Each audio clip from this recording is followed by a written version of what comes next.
Good morning, students. Today we are going to continue with the chapter Geography Class 6, which is titled as Major Landforms on the Earth. In the previous part, we have already covered the formation of different landform is the result of different processes of the earth. What are those? And the formation of different type of mountains. Now we are going to continue and we are going to talk about the plateaus and the plains on the earth. Now coming to the second type of landform, which is plateau. Now this is a plateau. Now what is the difference between a plateau and the mountain? Because they both are elevated landforms. Now you can simply say that the mountain is a the plateau is a mountain which is cut from the top, that we can say, because it is not there.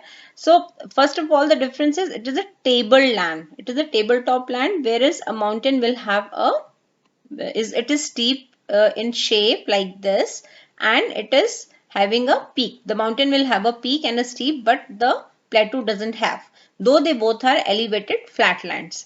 They both are elevated lands. So a Deccan Plateau is which is in India, it is the oldest plateau. But when we talk about the highest plateau in the world, that is the Tibetan Plateau, which is in Tibet or in China. The African Plateau is famous for its the gold and diamond mining. Why plateaus are important? Because they are like compressed rocks, and they are rich in different type of minerals. Now we will see how these plateaus are formed. Again, the plateaus are formed by the two processes, which is internal and external. When I say internal, I mean the process like resulting in the form of lava, and externals are your river, like your water forces, say rainfall or the rainfall and the rivers. Okay, that will come under water, and the process and through the wind. Now what happens? Suppose this is your mountain. We have, suppose there was no mountain once, so this is your level. Okay, we have went here. Okay, so and the lava from under the earth crust, it is pushing it outside. So initially the small shape came. Okay, and over the years the bigger shape came. So this is the result of internal process. This is how the plateaus were formed because of the volcanic activity. And when the plateaus are formed like this, they are called lava plateaus. And this upliftment, why this magma is pushing out through this vent means the gap, it is pushing out. So it is because of the slow collision of tectonic plates.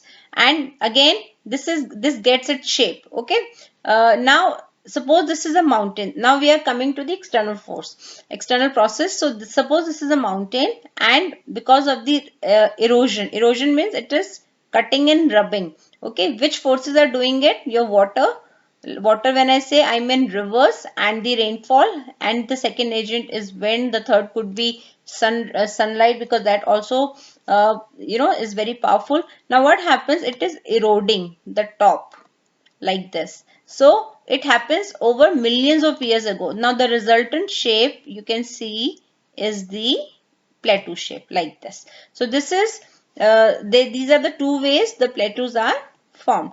Now the Tibetan Plateau is the highest, is the oldest plateau in the sorry, it is not the highest one. It is the largest plateau in the world. The oldest one we have in our country. Okay, and this is the largest plateau in the world, which is located in Asia, in Central Asia, which is in Tibet in China.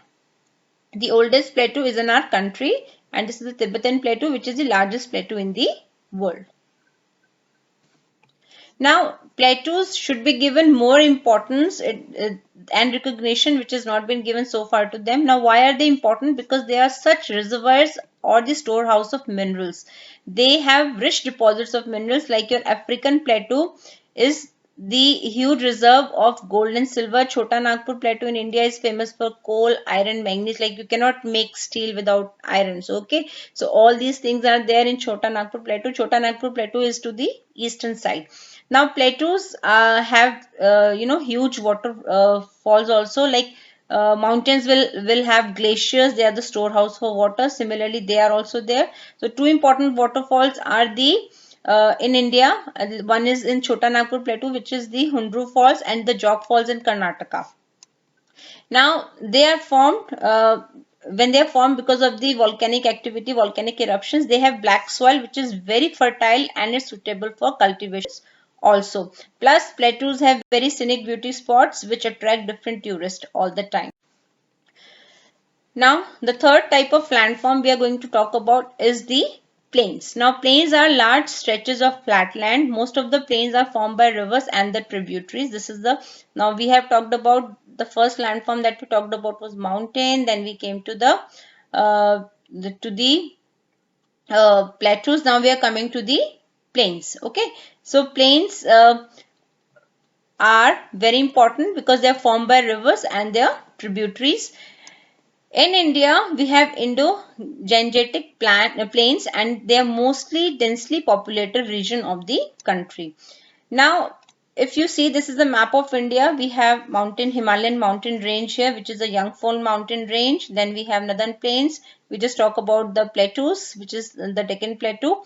Now, coming to the your northern plains. Now, northern plains are to the south of Himalayan region. It is called Gangetic Plain. It is vast and level land in the Himalayas. We have huge cultivated agricultural land here. We have presence of rivers which makes this northern plains very suitable for human habitation. And this plain is drained by Satluj, Ganga, Brahmaputra rivers and their tributaries. Very important major crop growing area in India. Now coastal plains are formed by river and oceans. Your coastal plains are your Western Ghats and your Eastern Ghats. They are made up of sand, mud and rocks. They are flat, low-lying landforms near the oceans and they are home to many natural resources such as animals and plants. So these two are very important. Now, landforms and the people. We have human habitation, but human habitation differs in different landforms in different ways, and sometimes different natural calamities like an earthquake, volcanic eruption, storms, and the flood, they cause widespread destruction in different landforms. Now, coming to the mountains, if we talk about human settlement, they are very less friendly because they are steep. Their shape is steep like this. So that makes it very difficult for human habitation, okay, because of the shape of the mountain. So they have cold temperatures, rocky land that makes farming very difficult, extreme temperatures, okay. So the plains are more habitation friendly. So we have thickly populated regions of the world.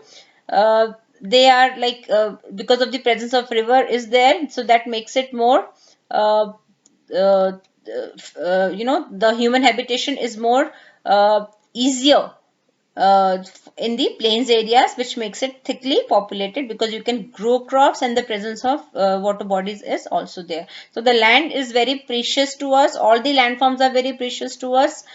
Some are the huge reservoirs of minerals, some are the huge reservoirs of water bodies.